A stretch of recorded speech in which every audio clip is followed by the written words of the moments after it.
Muy buenos días. La Delegación Regional de Educación Centro-Este Guanajuato les da la más cordial bienvenida al evento en vivo, Protocolos de Salud y algo más, como un apoyo a las autoridades escolares, personal docente, de apoyo y asistencia a la educación en este regreso a las escuelas. Agradecemos la grata presencia del doctor Juan Carlos González Araiza, jefe de la Jurisdicción Sanitaria 1. Nos acompaña también el doctor Ángel Moisés López Corona, epidemiólogo jurisdiccional. Se encuentra con nosotros el doctor Joel Galán Valencia, coordinador de riesgos sanitarios, y el maestro Raúl Silva Navarro, encargado de la coordinación para el desarrollo educativo. Para dar inicio, cedemos el uso de la voz al maestro Raúl Silva Navarro.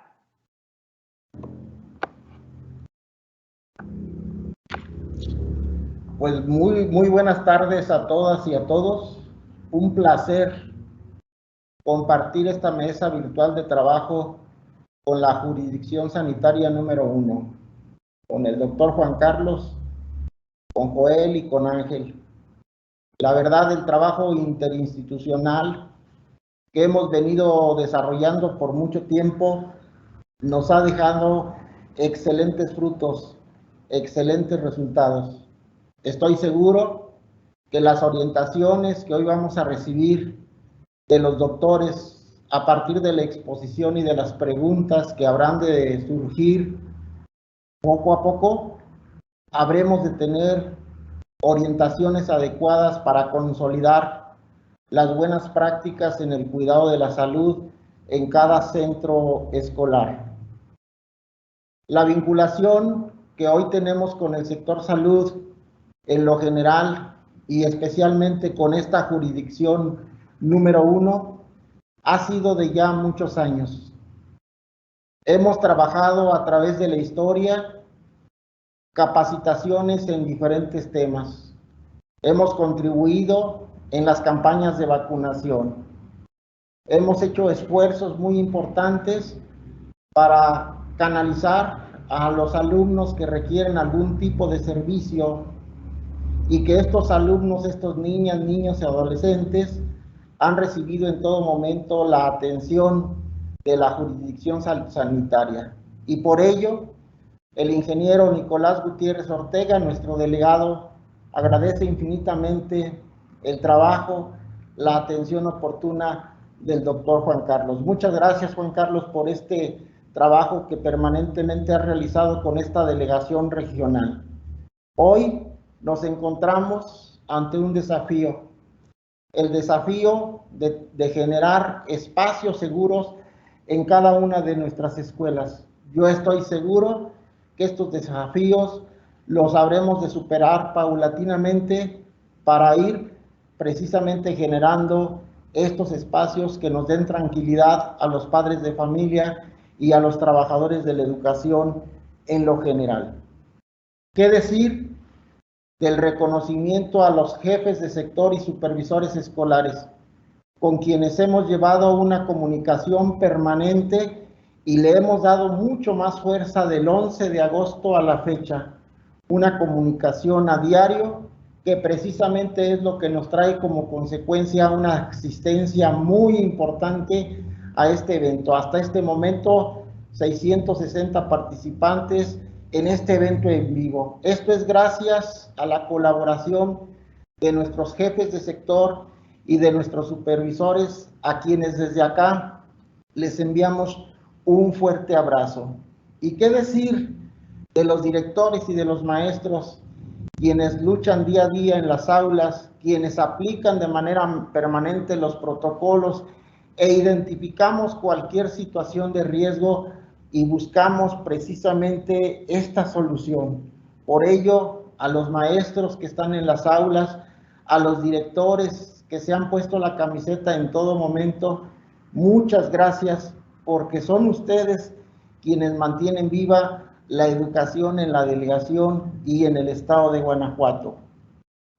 Ante toda esta situación, habremos seguramente de construir nuevos escenarios más complicados, pero al final de cuentas debemos de transformar y aprovechar la oportunidad en una realidad para que estos escenarios sean seguros. Yo estoy plenamente convencido que los padres y las madres de familia confían en nuestras escuelas, porque al final de cuentas nuestros profesores, nuestros directivos y autoridades han realizado cada uno de nosotros la parte que toca precisamente para tener un espacio confiable en el que puedan llegar los niños a promover los aprendizajes de la mano con sus maestros. Muchas gracias.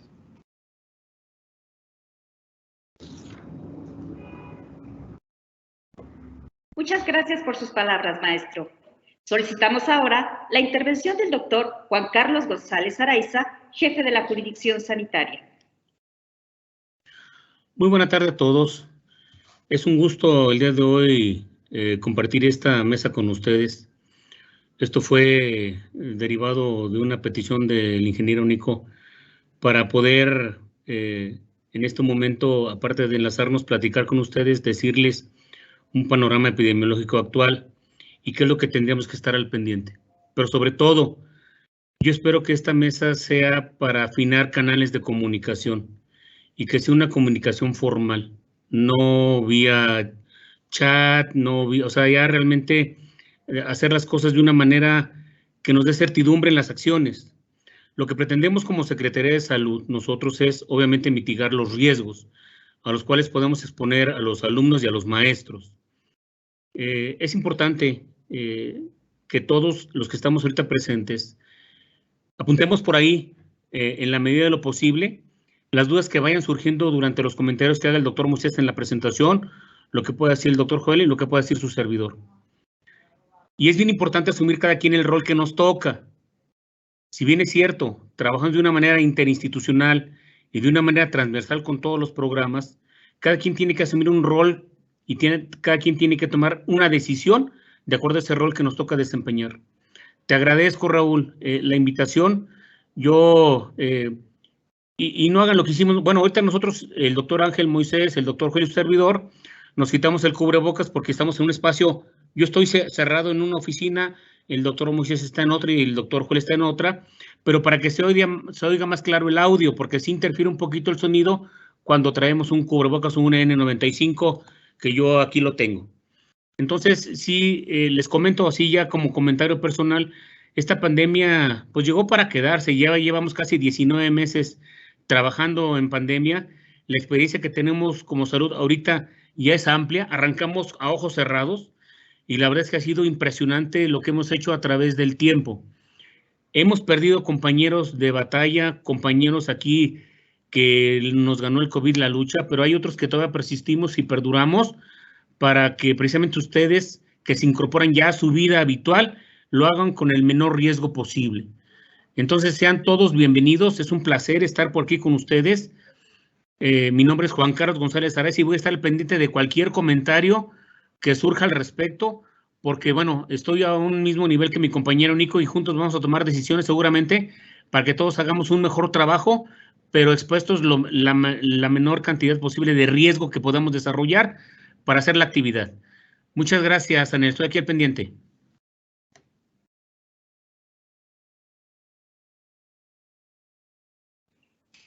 Agradecemos su intervención, doctor. A continuación, me permito explicar la metodología del evento.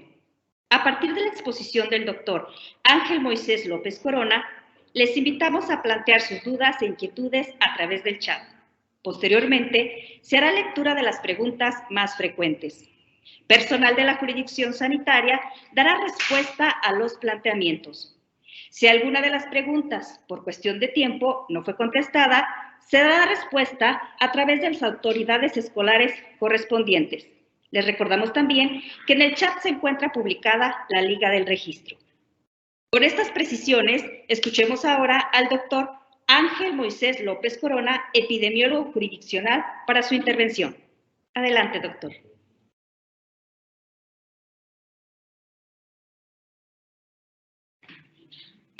Muchísimas gracias, muchas gracias por la invitación. Adelante, entonces me voy a permitir publicar mi presentación.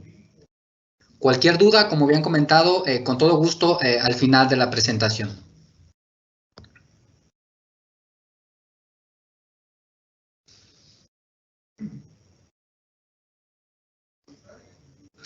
Muy bien, vamos a hablar un poquito de COVID-19, generalidades un poco desde dónde inició, por qué inició y hasta un poquito cómo vamos ahora. Creo que más de muchos medios de comunicación ya nos tienen bien informados cómo estamos acerca de esta pandemia. No lo quise tocar en este tema para no expandirnos un poquito, pero bueno, sabemos que es una pandemia que nos ha afectado a nivel mundial. Pero bueno, vamos a dar inicio. Un poquito de antecedentes de esta pandemia. Como ustedes saben, ya lo que debemos de saber es el origen de esta pandemia para así nosotros poder tomar decisiones acerca de este virus. Entonces, desde diciembre del año antepasado, 2019, en la ciudad de Wuhan, una provincia de la República de China, se identifica un brote de enfermedades febriles respiratorias en un mercado de comida marina. ¿Sí? Por lo tanto, se da la investigación de este tipo de pacientes. Es hasta el 7 de enero del 2020, ¿sí? 20 días, una semana después aproximadamente de la identificación de estos casos, se logra aislar a un patógeno, es decir, a un virus, bacteria, etcétera, el causante de este cuadro. Y es que lo detectan y es un coronavirus, es un beta coronavirus. En ese momento le ponen 2019 COP de coronavirus. Posteriormente hacen una secuenciación genética en el laboratorio de China y ven que es muy similar a un virus que antes ya se tenía conocimiento y se llama SARS-CoV, ¿sí? Entonces, que fue un responsable de una epidemia en China en el año 2003. Entonces, esto es un poquito de antecedentes. El 30 de enero del 2020, ¿sí? Ya todo el mes de enero de ese mismo año, con casi 10,000 casos confirmados en esa República Popular China y 106 casos confirmados en diferentes otros países, la OMS declara brote, ¿sí? Y hace una publicación como una emergencia de salud pública de importancia internacional, ¿sí? Por lo tanto, se hacen diferentes recomendaciones a nivel mundial, etcétera, con diferentes laboratorios, estar prevenidos a todos los diferentes países. Es cuando realmente oficialmente inicia la pandemia, ¿sí? Que estamos viviendo en el 30 de enero del 2020. Ahora, ¿qué es un coronavirus? Todo el mundo por ahí a veces no sabemos qué es un coronavirus. Un coronavirus prácticamente se llama así por su forma al ver al microscopio. Tiene una forma de una corona radiada. Sí, es una pequeña partícula, un virus, y por eso se llama corona. Es una manera rápida de identificar o clasificar los virus. Hay diferentes tipos de coronavirus. Algunos afectan a humanos, otros animales, etcétera. Entonces, ya hay coronavirus inmersos y han causado diferentes enfermedades en diferentes regiones del mundo, ¿sí? Como en el Medio Oriente, un llamado MERS, otro que se llama SARS, y de ahí parten diferentes clasificaciones, ¿sí? Entonces, al momento, este virus es muy parecido y se llama SARS-CoV. Hasta ahí vamos. Ahora, el COVID-19, la COVID-19 ya es la enfermedad. Es importante a veces diferenciarlo y clasificarlo porque a veces nos queda un poquito de dudas, ¿sí? Como ya existía el SARS-CoV-1, a este virus le ponen SARS-CoV-2, ¿sí? Ese es tener la infección, ¿sí? Y la enfermedad es COVID-19. Entonces, la COVID-19 es la enfermedad infecciosa causada por el coronavirus que se ha descubierto más recientemente, que es llamado SARS-CoV-2. Y esto se los comento porque muchas veces en sus laboratorios que se realizan, viene esto positivo a SARS-CoV-2. Eso quiere decir que tienen el virus en sus vías respiratorias y por lo tanto tienen la enfermedad de COVID-19. A grandes rasgos, síntomas de COVID-19. Nosotros en el área de epidemiología, en el área de salud, en cualquier sector, tenemos algo que llamamos definiciones operacionales. Con esto nosotros clasificamos un grupo de padecimientos, de síntomas, y poderlo englobar a una enfermedad como tal. Por ejemplo, la influenza tiene un par de síntomas, el sarampión tiene un par de síntomas, entonces estas se hacen a nivel nacional para que todo médico esté capacitado y si cumple con estos criterios pueda sospechar o COVID-19 o influenza, dependiendo la enfermedad que estamos sospechando. Entonces, Esta definición operacional nosotros la manejamos así. ¿Qué es un caso sospechoso de COVID? ¿Qué me puede decir a mí que yo soy sospechoso a COVID? Prácticamente, como bien dice aquí la definición, persona de cualquier edad que en los últimos 10 días haya presentado al menos uno de estos signos o síntomas: tos, dificultad para respirar, fiebre o dolor de cabeza. Al menos uno de estos, ¿sí? Y que esté acompañado también de al menos uno de los que siguen: dolor de huesos, dolor de músculos, dolor de garganta, escalofríos, dolor en el pecho, moco, problemas, la respiración aumentada, dificultad para percibir sabores, dificultad para percibir olores y conjuntivitis, ¿sí? Al menos uno de los de arriba en amarillo y al menos uno de los que están en azul también. Quiere decir que si algún paciente tiene tos y le duele el cuerpo, entra en esta definición de casos sospechosos.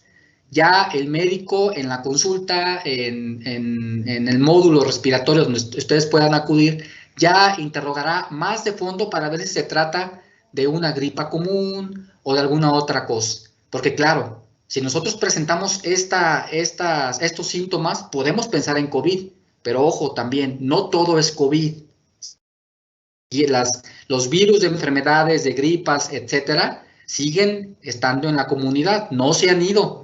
Claro que como es pandemia, todo el mundo se puede enfermar de COVID y obviamente tenemos que estar más alerta de COVID. Como otro ejemplo, temporadas de calor, si tenemos diarrea, pues pensamos en una infección gastrointestinal. O en temporada de también tengo manchas en el cuerpo, pues pienso en sarampión, en varicela, etcétera. ¿Sale? Entonces, ¿qué es un caso confirmado? Caso confirmado de COVID, obviamente las personas que ya tengan una sospecha de enfermedad de COVID-19, caso confirmado es prácticamente los síntomas más una prueba positiva realizada por un laboratorio avalado. Y ahorita vamos a tocar un poquito más el tema acerca de las pruebas. Ahora, también dentro de estas definiciones operacionales, quiero comentarles qué es un contacto estrecho. Se ha llamado contactos y que eres contacto de un caso positivo o eres contacto de un caso sospechoso. Aquí lo definimos, mire. Contacto quiere decir la convivencia por al menos 15 minutos continuos o acumulados en menos de 1 metro de distancia de la persona positiva o de la persona confirmada a COVID-19. Ahora, esto también tiene un asterisco. Hay que evaluar el riesgo individual de cada caso.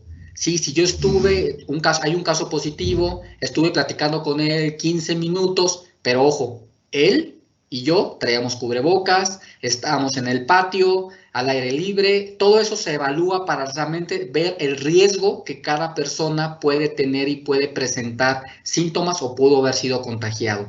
Esto es importante saberlo. Y ahorita vamos a continuar con la charla para que les quede un poquito más claro esta situación.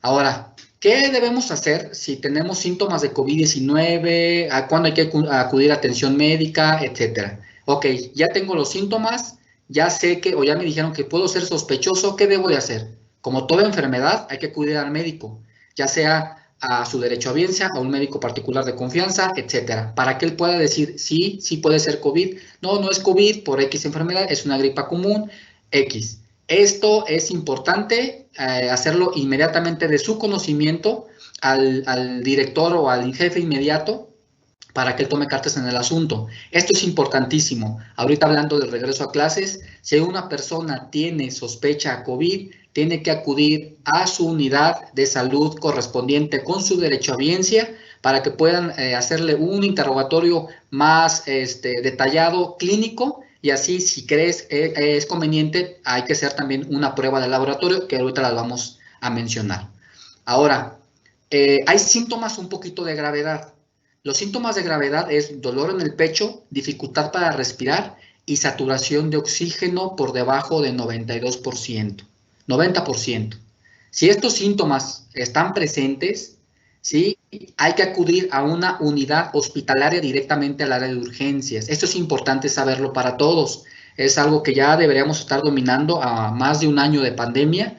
Si tengo yo dificultad para respirar, dolor de pecho y saturación abajo del 90%, una unidad hospitalaria tiene que atenderme, ¿sí? Tiene que revisarme. No me puedo quedar en la casa, no puedo ir con mi médico particular porque son datos de alarma, ¿sale?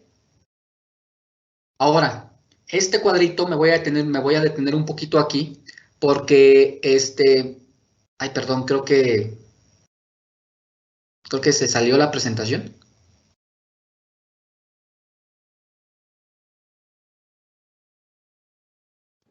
Se está proyectando, doctor. Adelante. Gracias, es que creo que yo me salí.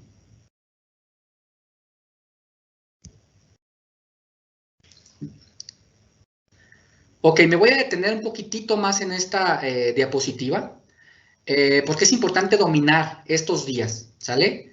El tiempo que transcurre entre exposición a la enfermedad COVID-19 y el momento en que comienzan los síntomas suele ser muy variado. Puede ser de 1 a 2 días hasta 14 días y es lo que nosotros llamamos periodo de incubación. Y esto es importante dominarlo. A ustedes que van a estar maestros, que van a estar al frente de los compañeros, de los propios alumnos, para saber qué riesgo existe con respecto a que si puedo tener yo más casos en un salón, en una escuela, etcétera. Entonces, vamos a hacer un ejemplo. Esta gráfica nos muestra prácticamente en qué momento nosotros podemos ir al médico y con una prueba, ¿sí?, que nos salga positivo. ¿Cuál es la probabilidad? Porque también las pruebas se llaman sensibilidad y especificidad. Entre más pronto uno acuda al médico y le hacen una prueba especial, hay posibilidad de que salga realmente positivo. Ya si uno se espera un poquito más, hay posibilidad de que a pesar de que traiga síntomas, puede salir negativo. Ahorita se los voy a comentar más extensamente. Entonces, la línea azul, donde dice PCR, la jorobita que se ve ahí, es el día 0. Nosotros empezamos con la infección, se dice, de 1 a 2 veces, de un día a 2 días atrás de que iniciemos con síntomas, ¿sí? Entonces, prácticamente nosotros ya podemos estar infectando 1 o 2 días antes de iniciar con síntomas, ¿sí? Y va a durar la sintomatología aproximadamente de 5 a 7 días. Hay personas que se extienden, ya es un poquito más complicado, de 10, 20, 21 días, etcétera. La enfermedad va evolucionando, pero el 85% de las veces, todas las enfermedades son con síntomas leves o de manera asintomática. Y es decir, casi todas, el 85%, llegan a su recuperación en un lapso no mayor de 10 días. Ojo, después de 10 días puede persistir la tos, el cansancio, malestar en la garganta, problemas para diferenciar sabores, olores, pero no quiere decir que contagiemos. Eso es importante saberlo. Después de 10 días, ¿sí?, ya no contagiamos, ¿sí?, a pesar de todavía tener tos. Ya hay estudios ya bien documentados que la fase de transmisión activa es los primeros 10 días de inicio de síntomas. Entonces, por eso es importante nosotros el aislamiento. Nosotros recomendamos desde la OMS el aislamiento que es por 14 días. Por eso es importante, ya de 14 días en adelante, si la persona está totalmente recuperada, bueno, obviamente que no se haya complicado, puede acudir a su trabajo, hacer sus actividades normales, obviamente con las medidas de prevención y protección que vamos a tocar en un inicio. Entonces, esto sí se los quería comentar para saber exactamente cuál es el periodo de contagiosidad de la persona, porque posterior, de repente comentan, es que tuve COVID hace 20 días y por eso tengo desconfianza. No, o sea, realmente el periodo de contagiosidad más fuerte es del 1 al 7 días, de 1 a 7 días aproximadamente, pero nosotros lo dejamos hasta 10, ¿sí? Esos son los días en donde contagiamos realmente a otras personas. ¿Cómo se contagia la COVID-19? Es importante comentarlo. Tenemos 4 mecanismos ya bien identificados, 4 mecanismos que han sido estudiados en diferentes partes del mundo, ¿sí?, en diferentes estudios, en aviones, en hoteles, etcétera. Y tenemos diferentes mecanismos que pueden ser unos efectivos y otros no tan efectivos. El directo, obviamente, si yo beso a una persona o agarro sus secreciones nasales o de boca, sin ninguna medida de protección, y es positiva la persona, me voy a contagiar, ¿sale? Todo depende también de la carga viral que la persona puede tener en su cuerpo. Puedo tener o no tener síntomas, pero eso ya es otra cosa. Pero el directo me voy a contagiar, ¿sale? Obviamente, pues por eso se han restringido varias cosas. No besos, no saludos, el cubrebocas, etc. Hay un mecanismo que se llama indirecto, que prácticamente se empezó a descartar que haya sido el mecanismo de los más eficientes. No es eficiente el indirecto, el agarrar la mesa, el agarrar el lavabo, las llaves, el dinero, no es indirecto. Hay por ahí documentado algunos casos en todo el mundo que por ahí hubo contagio, sí, pero no es el indirecto. O sea, sí, el virus vive en la superficie de madera, en el metal, en el aluminio, etcétera, pero realmente el mecanismo para yo enfermarme no es tan bueno, para así decirlo. Lo que nos debemos de preocupar, ¿sí?, es los mecanismos que están en color rojo, que es gotas y aerosoles. Me explico un poquito. Las gotas, como ustedes pueden ver la imagen, cuando uno habla, cuando uno canta, cuando uno tose, expulsamos unas gotitas que a veces hasta las alcanzamos a ver, a notar.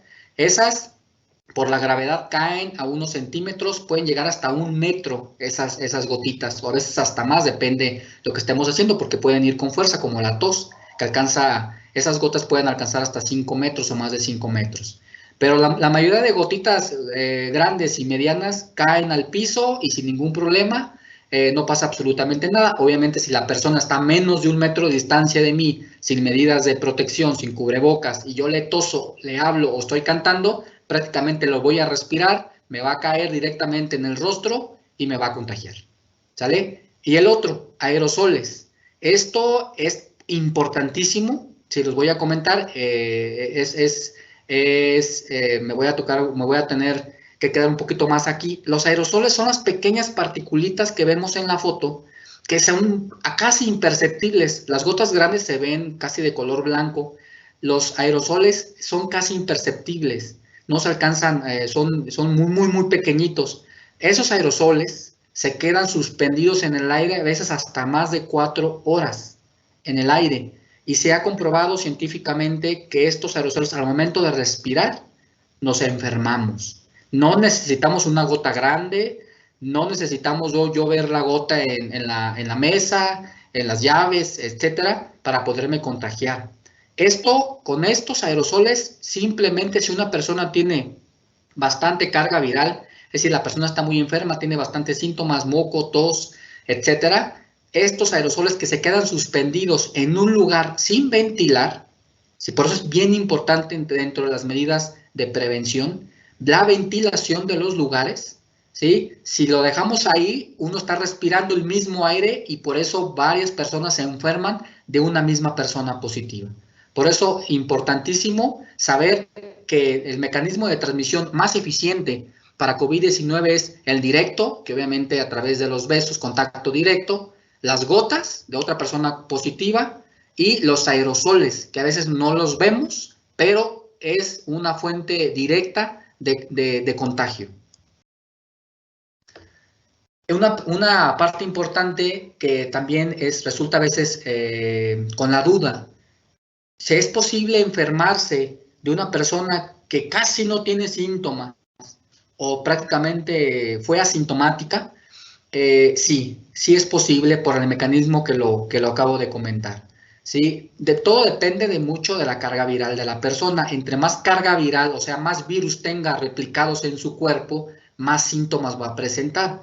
Si la carga viral es muy poquita, a lo mejor son síntomas muy leves, como dolor de garganta, ¿sí? Como a lo mejor malestar en el cuerpo, pero muchísimas veces los asociamos o a que no dormí bien, o a que me dormí con la ventana abierta, de que ayer me fui a jugar y me mojé. Sí, por eso es bien importante tener todo el panorama epidemiológico para saber si realmente puede ser COVID. Por eso, de las personas asintomáticas que dicen que alguien no siente nada, probablemente lo sintió, pero sus síntomas fueron pero muy leves, o nada más duraron 1 o 2 días, que no lo alcanzó a detectar, que no alcanzó a decir, sí, sabes que sí me quedé sin olfato, sí me quedé sin gusto, ¿sí? Pero no es tan perceptible y por eso dicen totalmente asintomáticas. Pero como les comento, Al momento de tener la enfermedad, al momento de tener el virus dentro de nuestro cuerpo, las gotitas y los aerosoles que uno suspende al momento de hablar o cantar, ¿sí? Se quedan suspendidos, sí se puede contagiar a las otras personas.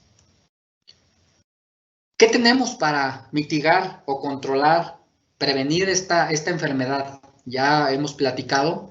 El primerito, ¿sí? Que ya creo que lo sabemos muy bien, lavado, higiene de manos. Lavado de manos e higiene de manos con alcohol en gel, ¿sí? Pero de verdad hay que hacerlo a conciencia. Si vamos al baño de nuestra propia casa, de un centro comercial, de algún otro lugar, de la escuela, etcétera, el lavado realmente con jabón y agua, sabemos que muchas veces no tenemos el jabón a la mano o no hay jabón, bueno, de preferencia hay que estarlo cargando si es posible. Y si no, bueno, mínimo con agua, porque también se ha demostrado que con el arrastre de la propia agua, también elimina gran cantidad de virus y nosotros realmente lo podemos tener en las manos.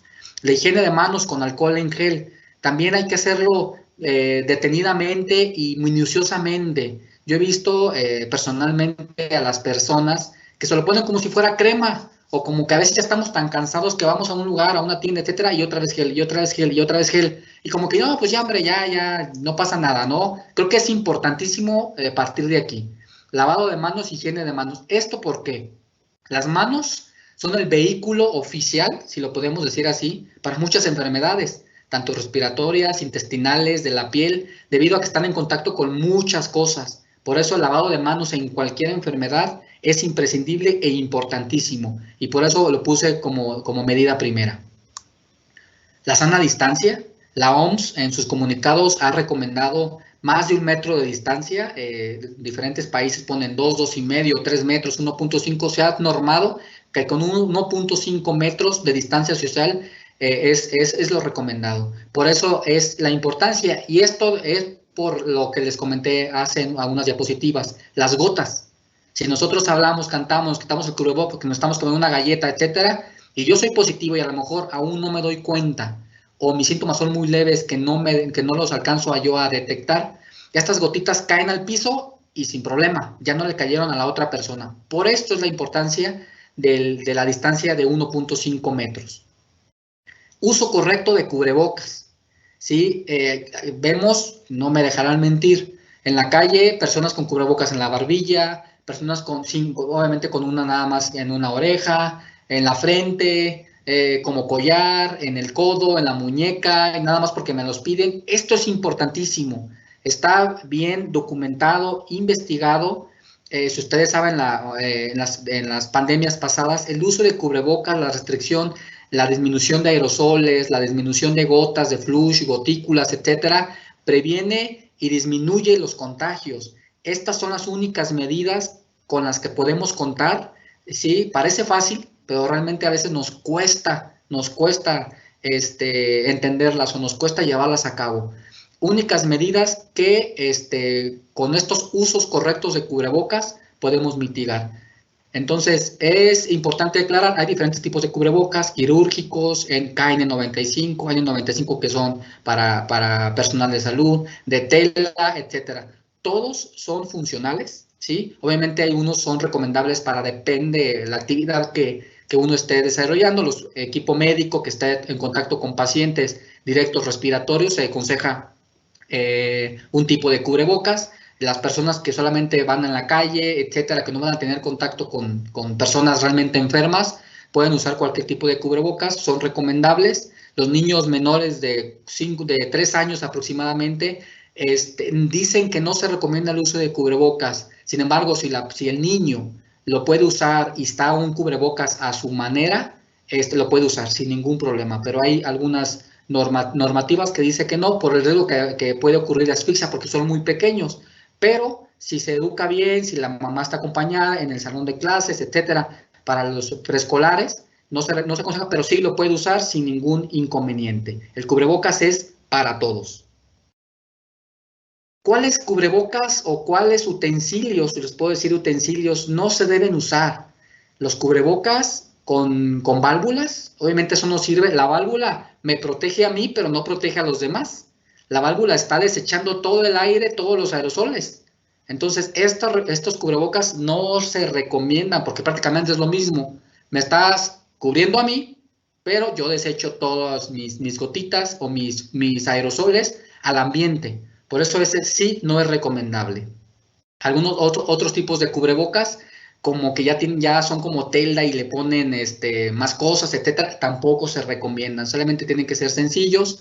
Estos que parecen como una tipo careta en la boca, como ya les mencioné, los cubrebocas son para detener las gotitas, detener el mayor de los casos los aerosoles que pueden salir de nuestra boca. Pues estas caretas que ustedes ven en las figuras, pues no sirven para nada, o sea, realmente no sirven como cubrebocas. Se puso de moda porque hay gente que dice que se asfixiaba, que su dióxido de carbono le iba a hacer mal al cuerpo, varias cosas que de verdad no sé de dónde las inventaban, no hay nada documentado científicamente, no hay enfermedades por consumir el propio dióxido de carbono, si así lo pudieran decir, emitido por nosotros mismos, no existe, no hay tal documentos, no hay investigación científica al respecto de eso. Por lo tanto, el uso de cubrebocas es el que ya les mencioné. Y estos que les pongo en las imágenes, con válvulas, hay una con 2 válvulas, con una de plástico, etcétera, no son recomendables y no se deben usar. Otra medida preventiva son las vacunas. ¿Sí? Anteriormente dábamos las pláticas, solamente nos quedábamos hasta ahí. ¿Sí?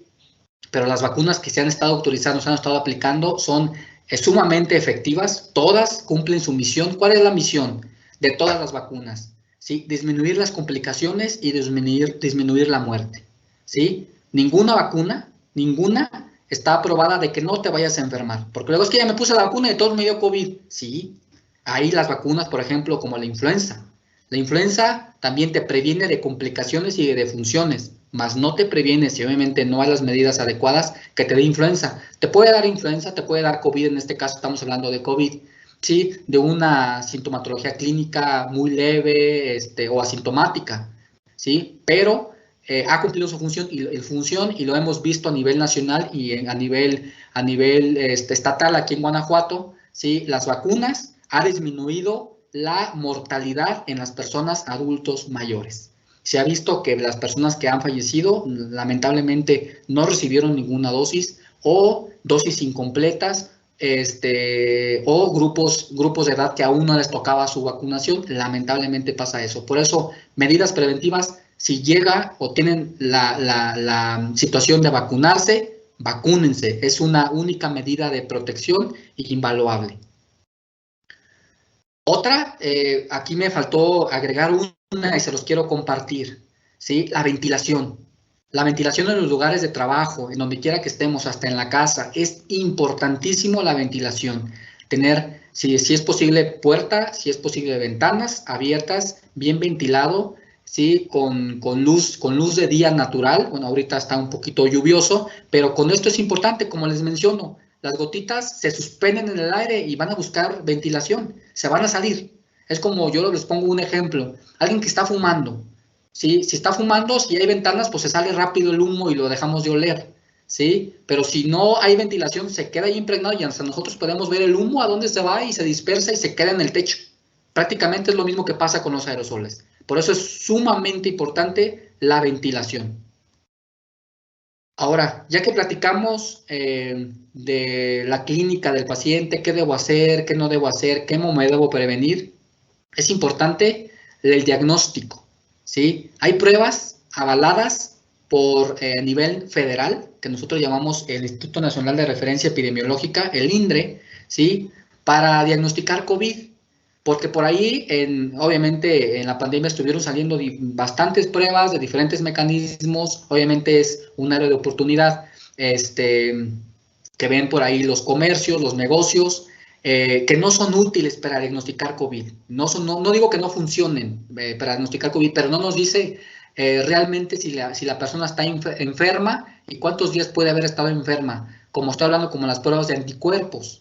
Las pruebas de anticuerpos para saber si sí tengo anticuerpos y ya me protegí con la enfermedad, o me hago una prueba de anticuerpos y porque ya me vacuné para ver si tengo anticuerpos. Eso no funciona, no es así. Entonces, esas pruebas de anticuerpos que hacen en los laboratorios o de manera rápida no son las adecuadas para diagnóstico de COVID. Ojo, diagnóstico, ¿sale? Las únicas pruebas válidas son las de PCR. Las de PCR normalmente en los laboratorios particulares están caras, igual que nosotros, son caras, arriba de 3,000 pesos, de 2,500 pesos, ¿sí? Esas son una prueba de PCR, es una prueba molecular que se manda a un laboratorio. La mayoría, estoy hablando del casi 95%, casi 100% más bien, de los laboratorios que realizan PCR en esta ciudad o en el estado están validados, ¿sí? Una PCR puede ser confiable. ¿Por qué? Porque es muy cara, ¿sí? No hay ninguna PCR que sea barata. Pero también tenemos otro tipo de pruebas muy rápidas y un poquito más económicas, que son las pruebas de antígeno. Le estoy poniendo aquí en su pantalla las marcas, ¿sí? El fabricante, la sensibilidad, especificidad médica, etcétera, que ustedes si quieren tomarle foto, si gustan, se los puedo también compartir, ¿sí? Que son las únicas pruebas validadas de antígeno, ¿sí? ¿Cuál es la diferencia? Las pruebas PCR van a buscar directamente el ADN del virus, ¿sale? Y las de antígeno van a detectar solamente una partícula del virus, ¿sí? Y por eso es más rápida. Por eso estas pruebas se deben de hacer en los primeros 5 días de inicio de los síntomas. Después de 5 días ya no es válido, ya no es confiable. Si yo estoy en el día 3, ¿sabes qué? Hoy es viernes, el miércoles empecé y hoy me hago la prueba, si es positivo va a ser positivo. Pero si yo empecé el lunes y me la voy a hacer el domingo, ya no me va a decir un resultado confiable. Si me sale negativo, decir, es que fui negativo. No, porque tú iniciaste con síntomas el domingo pasado y te hiciste una prueba de antígeno, ¿sí? El domingo, ya pasaron 7 días. Entonces, para esto es importante la de PCR, porque la de PCR puede detectar el virus hasta más de 20 días en nuestra saliva, en nuestro exudado faríngeo. Entonces, aquí les dejo estas pruebas, son las únicas pruebas validadas por México, ¿sí? Son 12, aquí esta y en la siguiente diapositiva también se las pongo. ¿Por qué? ¿Por qué se las pongo? Ustedes pueden acudir a una clínica particular, a su médico de preferencia tienen que acudir a su derechohabiencia, al ISSSTE o al IMSS en caso de los niños, en caso de que también puedan tener IMSS, o si no tienen ninguna derechohabiencia, a la Secretaría de Salud con todo gusto, ¿sí? Pero si ustedes, por cuestiones de rapidez o de confiabilidad, quieren acudir a un médico particular, adelante, ¿sí? Solamente tienen que preguntarle si su prueba es validada, ¿sí? Porque ya salieron también muchas pruebas que no son validadas ante la federación. Y estas aquí que les pongo son las marcas de las pruebas de antígeno que están validadas y que ustedes pueden estar confiados de que su prueba o fue negativa o fue positiva. Y obviamente también dentro de los primeros 5 días de enfermedad me hago una de antígeno. Ya pasaron los 5 días de enfermedad, se tiene que tomar PCR. ¿De acuerdo? ¿Qué debo hacer si he estado en contacto? Ya supimos que es un contacto estrecho de alguien que tiene COVID-19. ¿Qué debo hacer? Si nos enfermamos, aunque sea incluso de síntomas muy leves, a lo mejor fiebre por un día, dolor de cuerpo, malestar de garganta, etcétera, lo que tenemos que hacer primeramente, como ya les mencioné en la diapositiva anterior, es notificar, ¿sí? En este caso, lo estoy hablando de manera general, pero en caso particular de los maestros, notificar a nuestro jefe inmediato, a nuestro supervisor. Y tenemos que quedarnos en casa aislados. Ahorita voy a definir un poquito el aislamiento, ¿sí? Inclusive, si yo no estuve con un contacto positivo, que yo sepa, pero tengo síntomas, de igual manera, hay que aislarnos y obviamente buscar atención médica para saber qué puede estar ocurriendo, ¿sí? Como bien les mencioné en la gráfica, es más seguro y más probable infectar en los primeros 5 o 7 días de mi enfermedad que ya después de 10 días. Por lo tanto, es importantísima al menor síntoma o sospecha de un caso sospechoso, inmediatamente acudir al médico, aislarnos y notificar, ¿sale? Y obviamente, si los síntomas se van poco a poco agravando, como muchas de las enfermedades lamentablemente se van agravando en el día 5, en el día 7, dificultad para respirar, saturación en el oxímetro de pulso abajo del 90%, y yo realmente me siento muy mal, acudir a una sala de urgencias. No se vale quedarse en su casa, a ver si me pasa, a ver si sí, a ver si no. Hay que acudir a valoración a una sala de urgencias. ¿Qué significa aislarse? El aislamiento se produce cuando una persona que tiene fiebre o malestar o sospecha de COVID se queda en su casa y no va al trabajo, a la escuela, etcétera, o a ningún lugar público. Eso se llama aislarnos. Esto lo estamos viviendo, lo continuamos y lo vivimos con más intensidad en los primeros meses del año pasado. Realmente, y la frase era, quédate en casa, no salgas si no tienes a qué salir. Si tus actividades no son esenciales, no salgas, ¿sale? Por eso, esto es la recomendación de aislarse en su casa para disminuir el contagio hacia los demás. Estas son las recomendaciones cuando uno está aislado con sospecha de COVID, ¿sí? Como vuelvo a mencionar, en una oficina, en un cuarto, una cama individual, en un proceso bien ventilado, hay que tener lavabo, etcétera. Hay que aislarse por 14 días, ¿sí? Incluso si uno se siente bien, hay que aislarse, ¿sale? Y esto es seguido de la recomendación médica. Aquí les pongo la diferencia entre cuarentena, distanciamiento, aislamiento. La cuarentena es todas las personas, hay que quedarnos en casa para disminuir el contagio, ¿sí? Estuve en contacto con una persona probablemente positiva, me quedo en casa, ¿sí? Si no te desarrollé síntomas, qué bueno, pero me quedo en casa como la cuarentena. Y el aislamiento, como ya lo comenté, personas enfermas se quedan en su casa. Distanciamiento físico-social, ya también lo comenté, hay que quedar, el distanciamiento es estar a menos de 1 metro de distancia de las personas, ¿sí? Para evitar los contagios en caso de que esa persona no sepa que pudo haber sido positiva. Ahora, también hay dudas. ¿Los niños o adolescentes pueden enfermarse de COVID? La respuesta es sí. Todos podemos enfermar de COVID y está ahorita la estadística. Todos, hay niños hospitalizados, hay adolescentes hospitalizados lamentablemente graves, ¿sí? En los hospitales, entonces sí nos podemos enfermar, ¿sale? Para que dicen, no, es que no hay niños, sí, en la oleada pasada había más personas grandes por diferentes comorbilidades, pero sí hay, la posibilidad existe, ¿sí? Y va a seguir existiendo que los niños se puedan enfermar. Lo que yo les comentaba, ¿cuánto tiempo puede sobrevivir el virus en diferentes superficies? Hay diferentes estudios que hay desde 3 días hasta 4 horas, 1 día, en el cartón, en la madera, etcétera. Por eso también es importante estaros lavando y limpiando constantemente las mesas, lugares realmente de contacto con manos. No se recomienda ningún artículo de limpieza exhaustivo. Que de repente le quieren poner ni combinar el cloro con el pinol, no se recomienda. Con lo que nosotros siempre limpiamos, nuestra casa, nuestros pisos, es suficiente. El virus queda inerte, por lo tanto no va a contagiar, va a disminuir su mecanismo de transmisibilidad. Tratamiento, es importante. No existe ningún tratamiento médico específico para COVID-19. Hoy en día no existe, ¿sí? Para COVID-19 de forma leve o hasta moderado. Ya para los moderados graves o graves en las unidades hospitalarias sí hay tratamiento que ya ha estado en investigación, pero eso estamos hablando de las enfermedades con neumonía, que necesitan ventilador, etcétera. Hoy en día no sirven los antibióticos, no existe el famoso dióxido de cloro, no existe y no sirve.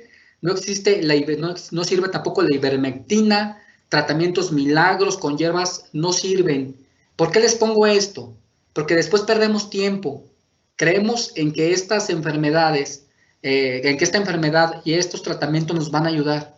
No nos ayudan, ¿sí? Entonces ya pasamos, si es que ya me dieron el dióxido de cloro por 5 días o por 7 días o por 10 días y lamentablemente perdimos tiempo. La persona se empieza a deteriorar y la termina en un hospital y lamentablemente fallece. Por eso no hay que creer esta información que nos mandan por ahí en los grupos de WhatsApp, etcétera, en los correos. No sirve, no hay un tratamiento médico para COVID leve. El único tratamiento seguro solamente es, si tienes fiebre, te doy paracetamol, si tienes moquito, algo para el moquito, si tienes tos, algo para la tos, y quédate en casa, reposo, toma abundantes líquidos y hasta ahí. Estate monitoreando, esto es importante, lo tenemos que ya manejar en todos los hogares, la saturación de oxígeno.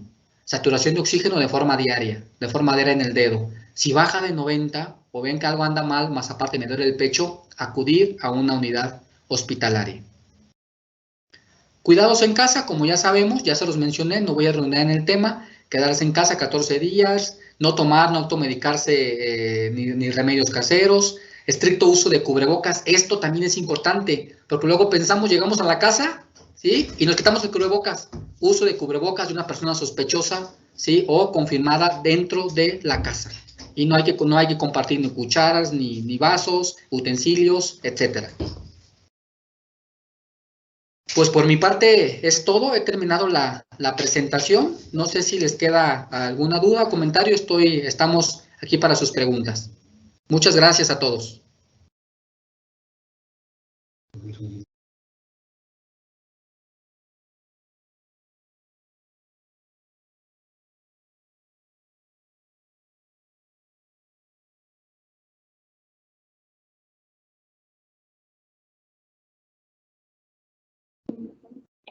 Muchas gracias, doctor, por su intervención. En este momento, damos inicio a la sesión de preguntas y respuestas. Me permitiré dar lectura a una de ellas. Nos preguntan, ¿qué tiempo más se llamará pandemia? ¿Alguno de los doctores? Adelante.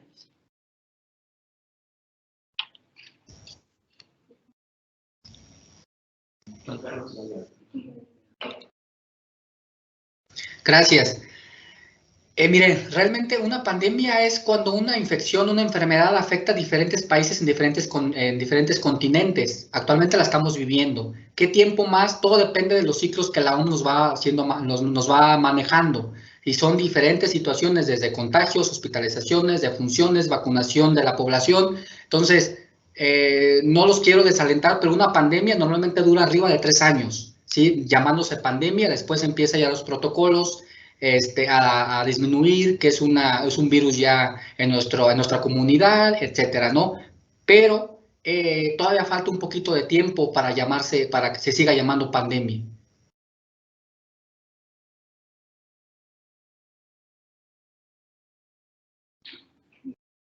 Muchas gracias, doctor. Tenemos otra pregunta de forma anónima. ¿Qué saturación debe tener los adolescentes de secundaria entre 11 a 15 años?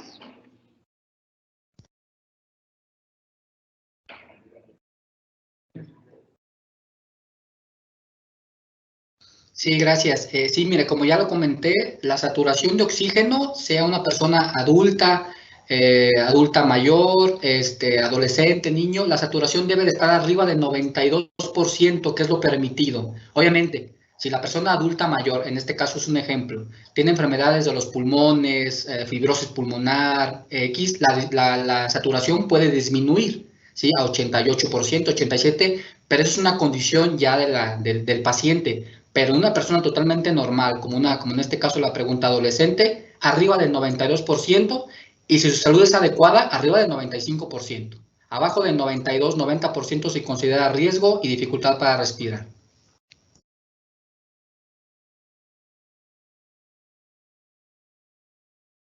Muchas gracias, doctor. Otra pregunta más de forma anónima. Si alguien dura 20 días hospitalizado, cuando sale, ¿ya no contagia el COVID?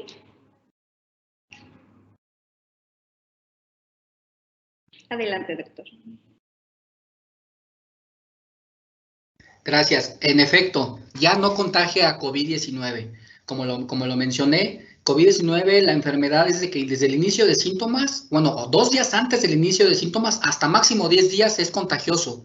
Después de 10 días, que la carga viral ya no se encuentra en sus vías respiratorias y disminuye la probabilidad de contagio. Como mencioné, no confundirnos. La persona que estuvo hospitalizada gravemente y afortunadamente salió, puede persistir el cansancio, la tos, algunas otras secuelas, pero se llaman secuelas propias de la enfermedad. Obviamente se atiende de diferente manera, rehabilitación pulmonar, rehabilitación muscular, etcétera, pero ya no es contagiosa.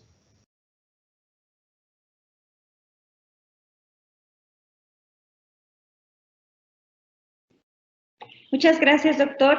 Otra pregunta más. Si me dio COVID con poca carga viral, ¿me puedo volver a contagiar? Adelante, doctor.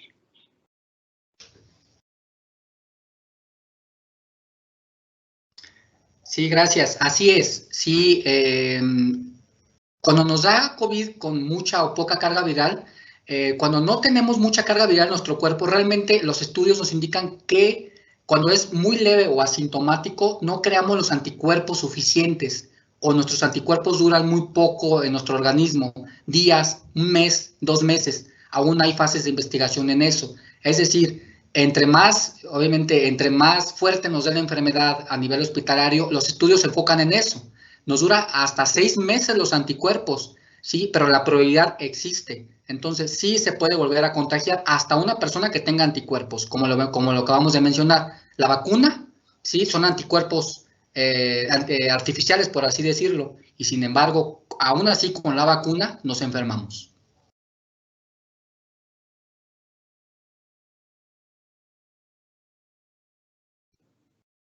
Muchas gracias, doctor. Una pregunta más que nos envía el maestro Francisco. Si un alumno tiene asma o sinusitis, ¿qué tanto debo guiarme con la saturación de oxígeno para la detección de síntomas de COVID-19? Adelante.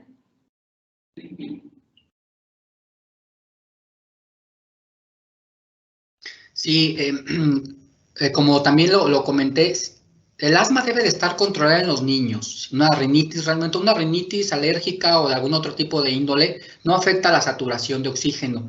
Aunque uno esté mormado y piensa que uno no puede hablar, no afecta la saturación de oxígeno. El asma o alguna otra enfermedad causada a lo mejor por humo de leña, tabaco, sí afecta la saturación de oxígeno. Son enfermedades totalmente diferentes. Ahora, para el asma, si está totalmente controlada y medicada, la saturación debe de estar arriba del 92%. Si está bajo del 92%, esa persona que tiene asma, si la probabilidad es que está presentando alguna complicación o tiene una infección por COVID-19 o su asma no está bien controlada, entonces hay que acudir al médico. Pero aunque tenga asma, está controlada, la saturación está arriba, debe de estar arriba del 92%.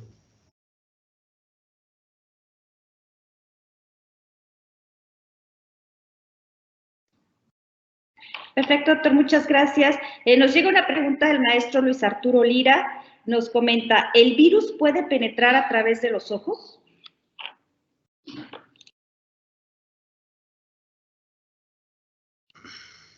Son mucosas, pues sus asgobias. Sí, es una pregunta importante.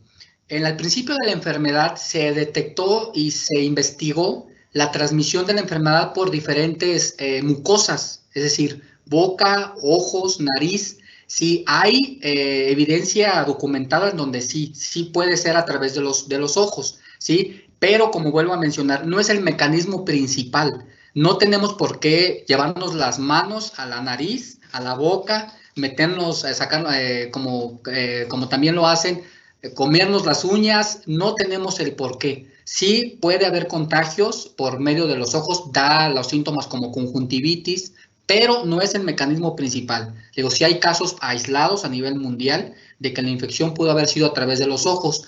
Es por eso que nosotros las recomendaciones que damos o cuando damos una prueba de COVID, tenemos que ponernos una mascarilla o su careta, ¿sí?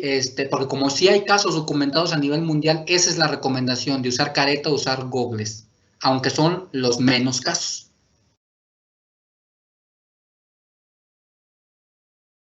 Muchas gracias, doctor. Una pregunta más de la maestra Ma Teresa Morales Gómez.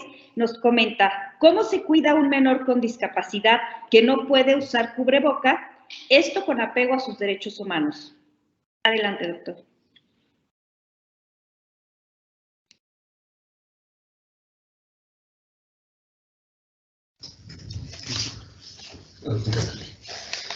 A ver.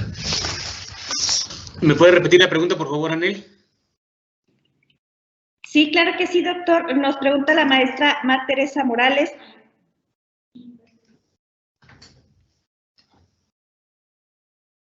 Sí, claro, doctor.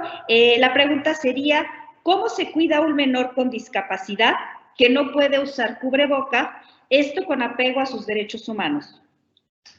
Es que valdría la pena mejor preguntarle por qué no lo puede usar. ¿A qué se refiere con no usarlo?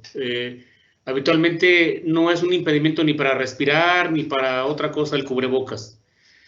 Se refiere a sacarlo a la calle, está en casa, por eso es que le digo que no entendí bien la pregunta. No afecta para nada si él está postrado en cama y si usa cubrebocas. Habitualmente él es el de riesgo. La gente que tendría que estar con él es la que se tiene que proteger, porque él no va a andar en la calle, al menos hablando de esa posibilidad. Entonces, independientemente de la condición física del paciente, Si hay que sacarlo a una valoración, si hay que sacarlo a alguna rehabilitación, no pasa nada si usa un cubrebocas. Esto no transgrede los derechos humanos. Al contrario, lo protege de que lo infecten. Hay que verlo desde el punto de vista de protección para él, porque él, si no lo usa, es más fácil que le llegue el virus porque no tiene un mecanismo de protección.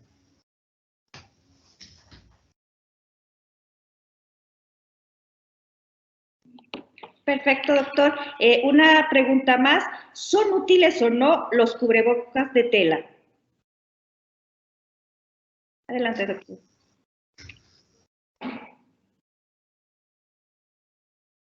Sí, claro. Miren, son útiles, de acuerdo a que sí evitan en la medida de lo posible las gotas grandes, pequeñas. Y son útiles cuando uno va en la calle sin ningún problema, cuando uno tiene contactos con personas realmente positivas o enfermas. Sí son útiles para evitar el contacto directo, ¿sí? Sin embargo, hay, como bien les mencioné, hay grados de eficacia de los cubrebocas. Los de mayor utilidad son los N95, N99, pero solamente es para personal de salud que tiene contacto directo a los dentistas, enfermeras, médicos, con pacientes positivos que están realmente siempre hablando y desechando el virus. Es importante conocerlo, ¿sí? Posteriormente de ahí siguen los quirúrgicos. Los quirúrgicos son los de telita blanca con azul de un lado, ¿sí? Como este cubrebocas. Este es un cubrebocas quirúrgico, de igualmente también para uso médico, ¿sí? Este tiene 3 capas, por lo tanto es más efectivo, ¿sí? Pero en resumidas cuentas, el uso de cubrebocas de tela sí cumple una utilidad, sin embargo, hay más eficientes como el cubrebocas quirúrgico.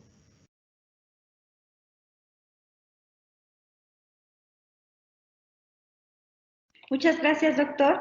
Una pregunta más.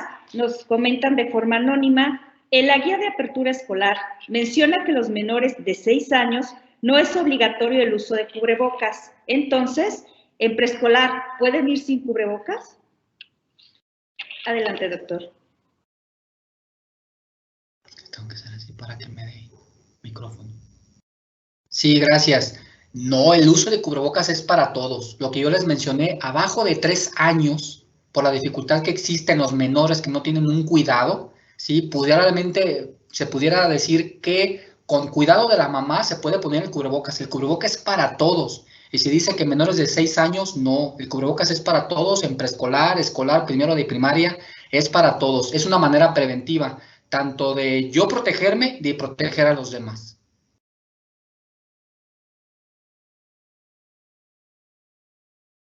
Ok, doctor, muchas gracias. Una pregunta más. ¿Qué tan probable que el virus se transmita a través de la ropa? Ejemplo, si me siento en una silla donde se sentó alguien con COVID, va a casa, entonces, ¿pudiera regar el virus? Adelante, doctor. Sí, miren, no puedo decir la palabra imposible, pero no es el mecanismo de transmisión. No hay factibilidad para que una persona se enferme, como el ejemplo que me dice, yo soy positivo y alguien se sienta en mi silla, imposible. Como se lo repito, los mecanismos de transmisión hay directos e indirectos por gotas y aerosoles. Solamente, te digo, hay casos confirmados donde la persona estuvo positiva, estuvo tosiendo, cae en la mesa, yo agarro ahí, sí, y agarro y me mancho de las gotas en las manos y me voy, no me lavo las manos, me llevo las manos a la nariz o a la boca, me puedo enfermar inmediatamente, ¿sí? Pero también después de días, es que la persona estuvo aquí hace una semana, ¿sí? Y estuvo tosiendo sin cubrebocas aquí a la mesa, tampoco se puede contagiar. Prácticamente imposible que eso ocurra. El mecanismo de transmisión más eficiente son gotas y aerosoles.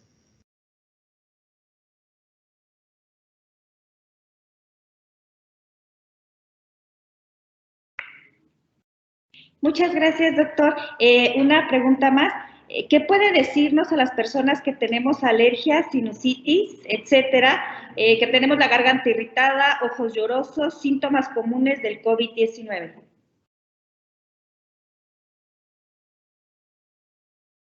Adelante, doctor.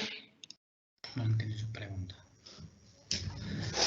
¿Me puede repetir la pregunta, por favor? Lo que pasa es que, ¿cómo que le puedo decir? Si tiene síntomas compatibles con COVID, como se los acabo de mencionar, hay que acudir a una valoración médica. No sé si a eso se refiera. Sí, refiere que se podría decir a las personas que tienen alergias y los síntomas que ya se referían, como sinusitis, garganta irritada, y que son comunes también a los síntomas que ya se han referido sobre el COVID. Si me permite un comentario, Anel, ya que estoy aquí invadiendo el doctor y sí traigo mi protección. Definitivamente la gente que se conoce alérgica sabe cuáles son sus síntomas y es bien fácil diferenciarlos de algo que es diferente a lo que ellos habitualmente padecen. Sin embargo, ante la duda, es importante que acudan a cualquier servicio de salud para que hagan una revisión, hacemos una exploración y hacemos una historia clínica en donde tomamos en cuenta el antecedente, el contacto, dónde anduvo, qué hizo, y entonces podríamos determinar si esos síntomas que son compatibles pueden ser o no. Acuérdense que el coronavirus es una infección respiratoria, pero sigue habiendo influenza, sigue habiendo la gripe normal, sigue habiendo muchas cosas que a través de una exploración y una entrevista es como podemos determinar si es o no compatible con coronavirus. Que se parecen, sí. Los virus, hay cientos de virus y muchos dan la misma sintomatología. Entonces, pues a manera preventiva que vayan a consultar y con gusto se les atiende. Y voy a aventar un comercial. Obviamente, hay que acudir a la derechohabiencia que nos toca, ¿sí? Porque nosotros atendemos a la población que no tiene ninguna derechohabiencia. La gente que tiene derechohabiencia, como la mayor parte de los maestros, tendrían que acudir al ISSSTE, a que le hagan su estudio, a que le hagan su exploración y de ser necesario su muestreo. Entonces, ante cualquier sospecha, que acudan a valoración. Muchas gracias.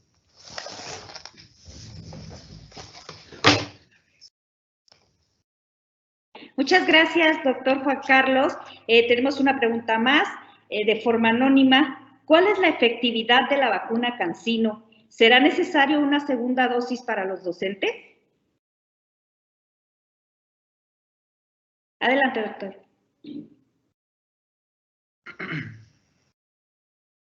Sí, claro, gracias. Mira, tenemos que diferenciar, como ustedes mencionan, la efectividad o la funcionalidad de la vacuna.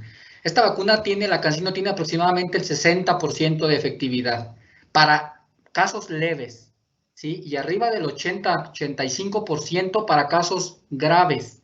Es decir, como ya les mencioné en el apartado de las vacunas, todas cumplen su función. La función de la vacunación, ¿sí? Es no complicarnos, no llegar a hospitalización y no tener defunciones. Esa es la función. Entonces, sí, a lo mejor la pregunta va dirigida a la efectividad comparada con algunas otras vacunas, sin embargo, es efectiva. Todas las vacunas son efectivas y cumplen su función.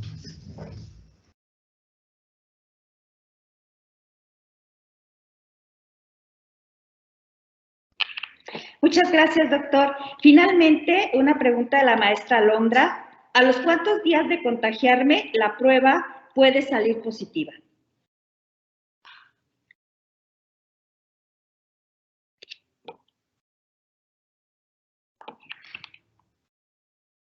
Gracias. Miren, como ya les mencioné, diferenciar dos tipos de pruebas. Todas son con un hisopo muy parecido largo y se mete o en la boca o en la nariz, ¿sí? Pero hay pruebas que son rápidas, se llaman de antígeno. Tienes una tabletita, ¿sí? Donde ahí va pintando algunas líneas, como muy parecido a una prueba de embarazo, y esa se llama de antígeno. La de PCR, ¿sí? Es igual la misma toma, misma técnica en la nariz y en la garganta, ¿sí? Pero se mete en un tubito y se manda a un laboratorio, porque normalmente duran de 24 hasta 72 horas el resultado. Ese es PCR, y también les comento, la de PCR vale más, vale arriba de 3,000 pesos, y las pruebas de antígeno están de manera particular entre 800 y 1,000 pesos. Es la manera también que ustedes pueden diferenciar. Ahora, si yo voy dentro de los primeros 5 días a tomarme la prueba, tanto la de PCR, tanto la de antígeno, ¿sí? Salen positivas. Ahora, si yo voy hasta después de 10 días, la de antígeno me va a salir negativa, lo más probable. Entonces ahí tengo que tomarme la de PCR. La de PCR es la más efectiva, es el estándar de oro, así lo manejamos nosotros como médicos. Es la prueba más efectiva y la más confiable para yo saber si tuve COVID o no tuve COVID o tengo la infección. Entonces, ¿hasta qué días una prueba de PCR me puede salir positiva? Es aproximadamente hasta 21 días aproximadamente. Hay incluso pacientes que se han tomado un mes después la prueba y aún así les sale positiva. pero obviamente no tenemos que esperarnos hasta más de 10 días, más de 5 días, perdón, para tomarnos una prueba, ¿verdad? Pero si la pregunta se contestó, hasta después de casi un mes, la prueba aún puede salir positiva mientras sea de PCR. Las de antígeno es dentro de los primeros 5 días.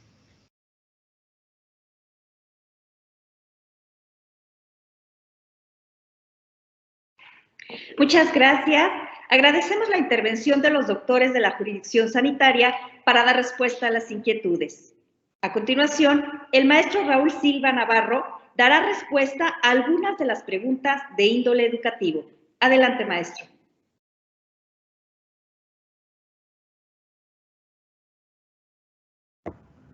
Gracias, Anel. Bueno, son 3, 4 preguntas hasta ahorita nada más. Una la presenta el maestro Antonio Gasca y tiene que ver con un trámite de incapacidad. Esta situación ya es muy específica, ya hice la lectura, ya tenemos el conocimiento del caso, maestro Antonio Gasca, y el próximo lunes, si le parece, nos ponemos en comunicación para atender y resolver, porque finalmente es un caso muy, muy particular. Existe otra pregunta a manera anónima, aunque ya se dio respuesta, es cada que exista una sospecha, nos mandarán a realizar la prueba. La respuesta es no.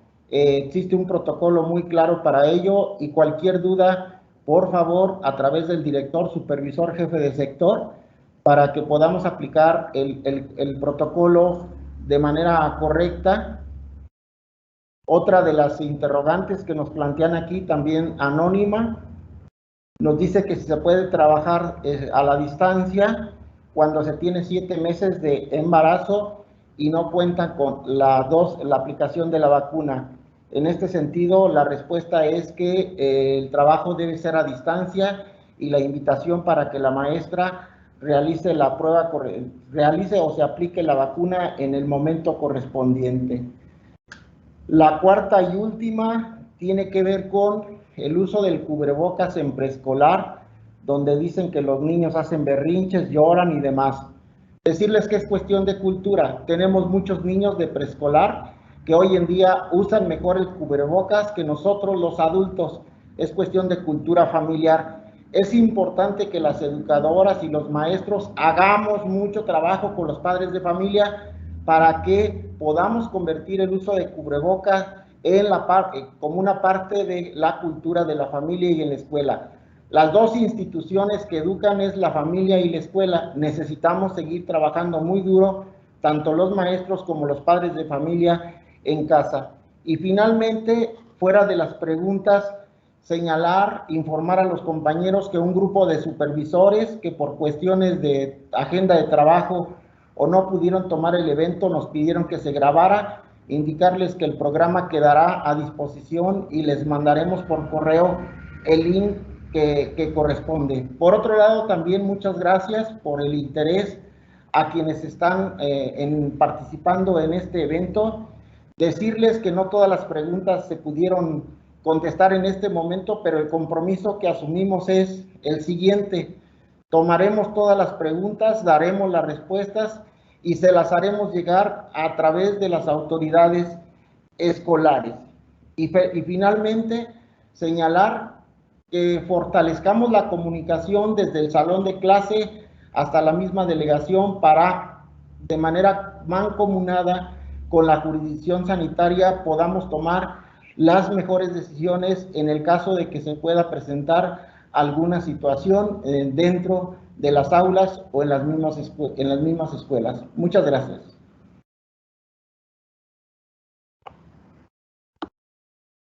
Muchas gracias, maestro.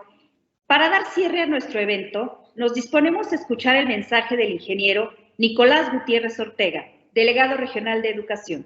Adelante, ingeniero.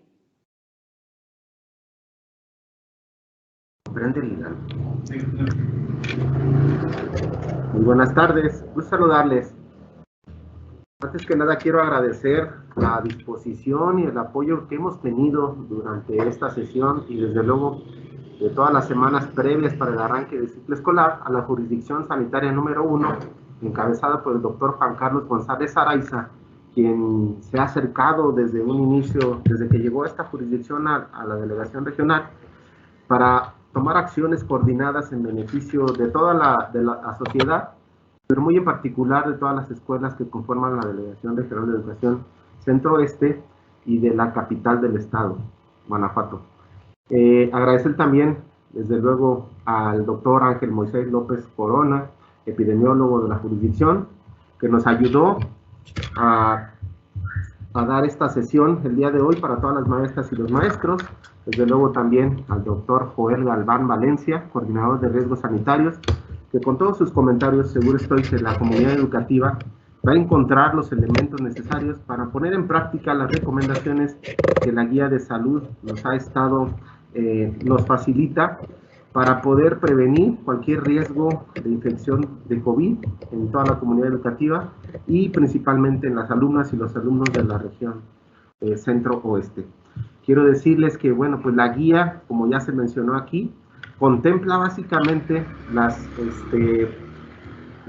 los 4 filtros que debemos de estar nosotros promoviendo. El filtro, recordemos todos, el filtro desde casa, al ingreso y salida de las escuelas, en el salón de clases y al finalizar la jornada escolar. Y para este regreso seguro, pues se han estado implementando las 7 intervenciones, que las escuelas tengan acceso al agua y jabón, comité participativo de salud escolar, que es una pieza fundamental en los trabajos que están realizando en las escuelas, el cuidado de los docentes, la sana distancia, el cubrebocas, la optimización del uso de espacios abiertos y sobre todo también la recomendación que ha hecho la Secretaría de Salud, la suspensión de ceremonias y reuniones. Este es el resumen de la sesión del día de hoy. Yo creo que todos los elementos que el día de hoy nos facilitaron desde la jurisdicción sanitaria para poner en práctica la guía, nos van a permitir garantizar tener un espacio seguro para las niñas y los niños. Yo quiero en lo personal agradecer también a las maestras y los maestros todo lo que han hecho, primero para atender a las niñas y a los niños a distancia, pero también toda la preparación, todas las jornadas de limpieza, el trabajo que han realizado, la puesta en marcha de los filtros y todo lo que hemos estado ya siendo testigos durante esta semana que hemos arrancado el ciclo escolar. Yo les pido nos sigamos cuidando, sigamos implementando estas medidas de sanidad, no solamente en la escuela, en cualquier faceta que estemos haciendo de nuestra vida, hay que ponerlas en práctica. La recomendación es para todos: si me cuido yo, cuido a los demás. Les mando un fuerte abrazo, cuídense mucho, Dios me los bendiga y hay que seguirnos cuidando.